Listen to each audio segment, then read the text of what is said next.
संस्कार परिपक्व होना चाहिए। और भागवत जी में जिंदगी के 5 सूत्रों का वर्णन है। यदि आपके जीवन में ये 5 सूत्र हैं तो आपका जीवन परिपक्व है, अच्छा है, सफल है। पहला सूत्र है शिक्षा। जरा ध्यान दीजिएगा, शिक्षा वह शेरनी का दूध है जो पिएगा वो दहाड़ेगा और जो नहीं पिएगा वो बैठा रहेगा। इसीलिए पढ़ना चाहिए, है ना। जो जितना पढ़ता है, जितना रिवीजन करता है, उसका अभ्यास उतना ही ज्यादा हो जाता है। तो शिक्षा धन श्रेष्ठ धन। संसार में सब बढ़ जाता है भाई, घर बढ़ जाता है, जमीन बढ़ जाती है ना, सब बढ़ जाता है। एक पिता के 2 बेटे, तो एक पिता का जो धन है वो 2 बेटों में डिवाइड हो जाएगा। गाड़ी घोड़ा जमीन जायदाद सब बढ़ जाते हैं, पर विद्या कभी नहीं बढ़ती। इसलिए अपने बच्चों को बहुत पढ़ाओ। याद रखना मेरी माँ, जीवन में धन जोड़ना या फिर बिल्कुल मत जोड़ना, पर अपने बच्चों को शिक्षा का धन जरूर देना, क्योंकि शिक्षा का धन श्रेष्ठ धन माना जाता है। शिक्षा धन श्रेष्ठ धन। तो जो पिएगा वो दहाड़ेगा। कहते हैं पहलवान जब कुश्ती लड़ने जाता है ना, तो जिसके पास शरीर में रंग बल होगा, तो पहलवान को तो केवल एक मौके की तलाश है। एक बार गया, हाथ मिलाया, दिया धड़ाम से, है ना। जो पहलवान होता है केवल उसको एक बार अवसर मिलने की चाह रहती है।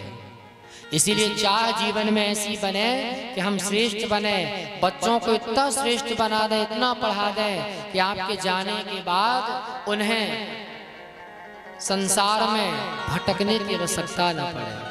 अच्छा पढ़ाइए, अच्छा ज्ञान दीजिए, ये प्रथम धर्म है, पहला सूत्र है जीवन का। पहला सूत्र है शिक्षा, दूसरा सूत्र है संगति। आप अपने बच्चों की संगति पर विशेष ध्यान दें। आजकल मोबाइल का जमाना चला है ना, क्या कहा जाए, छोटे छोटे से बच्चे मोबाइल चलाते हैं, मोबाइल देखते हैं। बताओ, जो उम्र पढ़ने की है उसमें वो मोबाइल ही में लगे रहते हैं। मोबाइल गलत नहीं है, अच्छा है, पर ज्यादा से ज्यादा समय अच्छे कार्य में कीजिए। संगति, संगति किसके साथ है? हमारा बालक, हमारी पुत्री किससे मिल रही है, कहाँ जा रहे हैं, किससे मिलते हैं, कब आते हैं, कब जाते हैं, इस बात का विशेष ध्यान माता और पिता को बच्चों के प्रति होना चाहिए। आपका बेटा गया है पढ़ने, अब वो पढ़ा ही रहा है वहाँ कि फिर हरिहर है, जरा देख लिया करें, विचार किया करें, है ना। तो संगत गुण अनेक गुण। तीसरा संस्कार है, तीसरा जो विचार है वह है संस्कार। सूत्र जीवन का तीसरा संस्कार है। बच्चों को कितना अच्छा पढ़ा लेना, संगति पर ध्यान देना, पर जब तक अच्छे संस्कार नहीं देंगे तब तक काम बनने वाला नहीं है। इसलिए बच्चों को अच्छे संस्कार दीजिए, अच्छा ज्ञान, अच्छे संस्कार, अच्छे विचार, अच्छे चरित्र दीजिए। मैंने बहुत से लोगों को देखा है जिन्होंने अपने बच्चों को खूब पढ़ाया, तरह तरह की डिग्रियां दिला दी, MBBS, PGP, DCA, BSc, ITI सब कुछ करा दिया, पर संस्कार नहीं था जीवन में। तो वही बच्चे फिर बुढ़ापे में सम्मान नहीं देते। बच्चा कितना भी अच्छा पढ़ ले, पर यदि उसके जीवन में संस्कार नहीं है तो वो व्यर्थ है, शून्य है, 0/0, हाथ की लाई सुन। आजकल लोग केवल पढ़ाने पर दिमाग लगाते हैं कि जबलपुर में पढ़ ले, बहुत सी सिटियों में पढ़ ले, दूर चला जाए, अच्छे से पढ़ ले। पढ़ाई का ज्ञान अनिवार्य है, वो एक विषय ठीक है, पर बच्चों को अच्छे संस्कार भी तो देना ना भूलें। संस्कार देंगे तो अच्छा है, और संस्कार नहीं देंगे और केवल पढ़ाई पढ़ाई में दिमाग लगाए, फिर क्या कहा, है ना। इसलिए अच्छा ज्ञान दीजिए, अच्छे संस्कार दीजिए। जब गुरुजन आए घर पर तो दंडवत होकर के प्रणाम करना चाहिए। प्रणाम की महिमा भी भागवत जी में बताई जाती है। जब आप अपने गुरु को प्रणाम करें तो दंडवत होकर के प्रणाम करना चाहिए। दंडवत मतलब लेट जाना चाहिए। गुरु को, माता और पिता को दंडवत होकर के प्रणाम करना चाहिए। ये धर्म है। आजकल के लोग तो भैया पैर जब पड़ते हैं तो चरणों के नहीं पड़ते, घुटनों के पड़ते हैं। बताओ जरा कैसे कल्याण होगा, है ना। इसलिए जब भी आप चरण स्पर्श करें तो पैरों के परे, चरणों के जो चरण है ना नीचे, उनके पैर पड़ने चाहिए। अब कुछ लोग खड़े ही खड़े घुटनों के पांव पर लिए, बताइए क्या कैसे कल्याण होगा। इसलिए संस्कार, बच्चों को तिलक लगवाना सिखाइए, सिखा रखना सिखवाइए, यह हम सबके संस्कार है। सिखा और तिलक हम सबका धर्म है, इसलिए हम सबको सिखा और तिलक रखना चाहिए, लगाना चाहिए। तीसरा संस्कार ही संस्कार है, तीसरा जो तत्व है, तीसरा जो सूत्र है वह संस्कार है। अच्छे संस्कार दीजिए, क्योंकि समय बड़ा बलवान है, बिगड़ते टाइम नहीं लगता।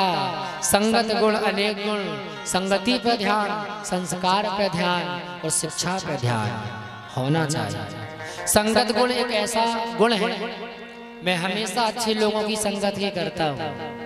बचपन से ही भगवान की विशेष कृपा थी, इसलिए जब भी आप बैठे तो अच्छे पुरुषों के पास बैठे। मूर्ख के पास आप बैठेंगे तो वो आपको क्या बताएगा, बताइए जरा। जो मूर्ख है एक नंबर का, उसके पास आप यदि बैठेंगे ना तो वो फालतू की बातें ही बताएगा, और विद्वान के पास यदि आप बैठेंगे तो सुंदर ज्ञान की बातें बताएगा। इसलिए संगत गुण अनेक गुण, जीवन में अच्छी संगति करना चाहिए, एक भी एक संस्कार है। लोहा जानते हैं आप,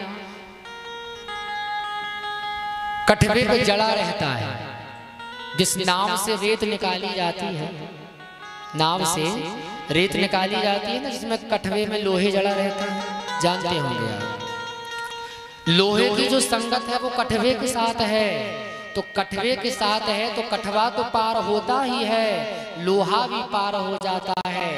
आप ऐसे ही लोहा थोड़ा सा डाल दें अगर जल में, वो डूब जाएगा। डूबेगा कि नहीं, बोलो हाँ कि ना। हाँ, डूब जाएगा। परंतु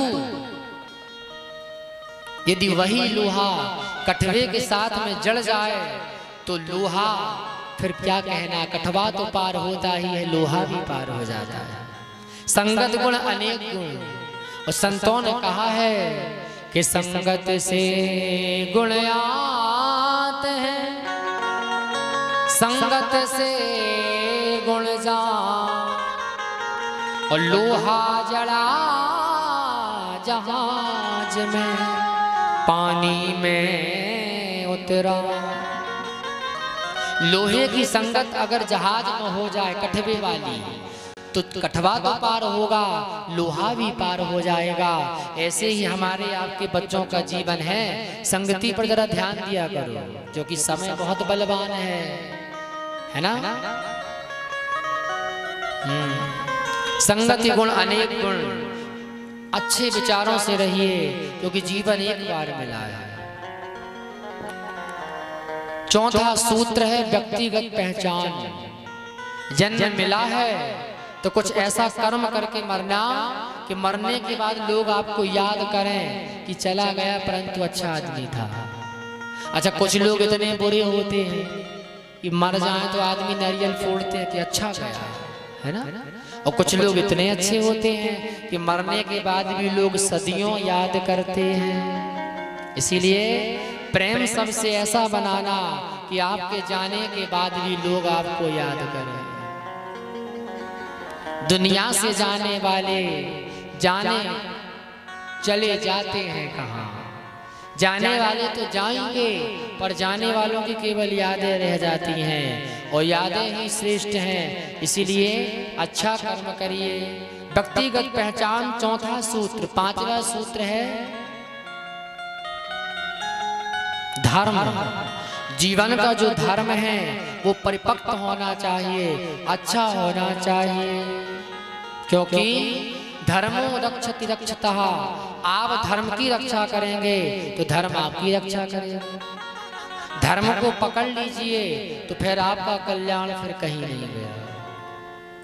पंच सूत्रों को सुनाया है सुखदेव भगवान ने, सूत जी ने। हे प्रियजनों, जिसके जीवन में जिंदगी के 5 सूत्र रहते हैं, पहला है शिक्षा, संस्कार, संगति, व्यक्तिगत पहचान और एकता। एकता भी हम सब में होना चाहिए। आजकल लोगों में एकताएं नहीं है, विखंडित हो रहे हैं लोग।